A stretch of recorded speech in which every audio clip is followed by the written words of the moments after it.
Hello అండి, welcome back to my channel veg corner. నేను మీ కృష్ణని.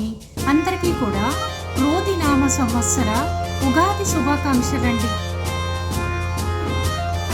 ఈరోజు నేనండి మీకు ఉగాది కదండి, ఈరోజు నేను పులిహారతో స్టార్ట్ చేస్తున్నాను.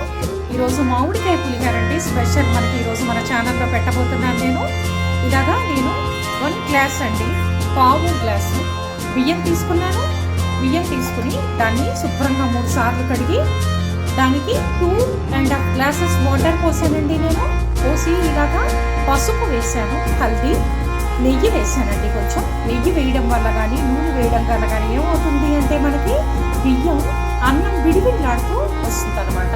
అప్పుడే అది పులిహారకి పర్ఫెక్ట్గా ఉంటుంది అనమాట. రైస్ 3 విజిల్స్ అయిపోయిందండి. తీసుకుని ఇలాగా వెడల్పాటి గిన్నెలోని ఆరబెట్టుకున్నాను నేను. ఇప్పుడు మనం నెక్స్ట్ ప్రొసీజర్ స్టార్ట్ చేద్దాం. ఇక శనగపప్పు 2 స్పూన్స్ వేస్తున్నానండి. మినపగుళ్ళు 2 స్పూన్స్ వేసాను. కొద్దిగా పల్లీలు వేస్తున్నానండి, అది కూడా 2 స్పూన్స్ తీసుకున్నానండి. మనం దీన్ని మీడియం ఫ్లేమ్లో వేపుదామండి. ఈరోజు ఉగాది స్పెషల్ అండి, మామిడికాయ పులిహార చేస్తున్నాను అమ్మవారి కోసం. మీరు కూడా తప్పకుండా ఈ పులిహారని ట్రై చేసి చూడండి, చాలా బాగుంటుంది. ఒక 6 పచ్చిమిరపకాయలు తీసుకున్నాను, అవి కూడా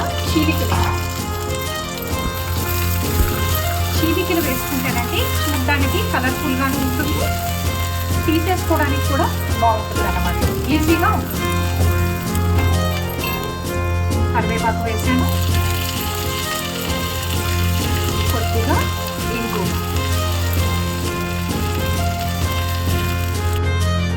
మామిడికాయ తురుమండి ఇలా తురిమి పెట్టుకున్నాను అనమాట సన్నగా.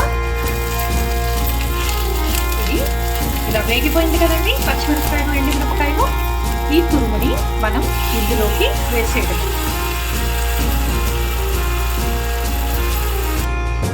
కొద్దిగా సాల్ట్ వేసుకున్నానండి. సాల్ట్ కొద్దిగా వేస్తే ఆ మామిడికాయ తురుముకి పడుతుందన్నమాట. వేసుకున్నాను. ఇది కొంచెం స్లోలో మనం వేపుకోవాలండి, అది కొంచెం పచ్చి వాసన పోయే వరకు వేపుకోవాలి. దీంట్లోకి తగినంత సాల్ట్ వేస్తున్నాను.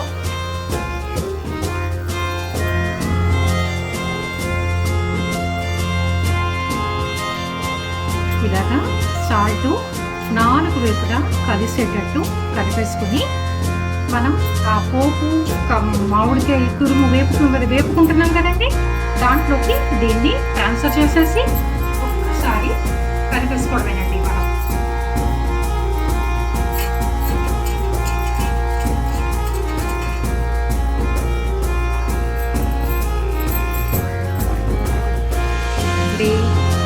దేవుడి ప్రసాదం పులిహార, మామిడికాయ పులిహార రెడీ అయిపోయిందండి.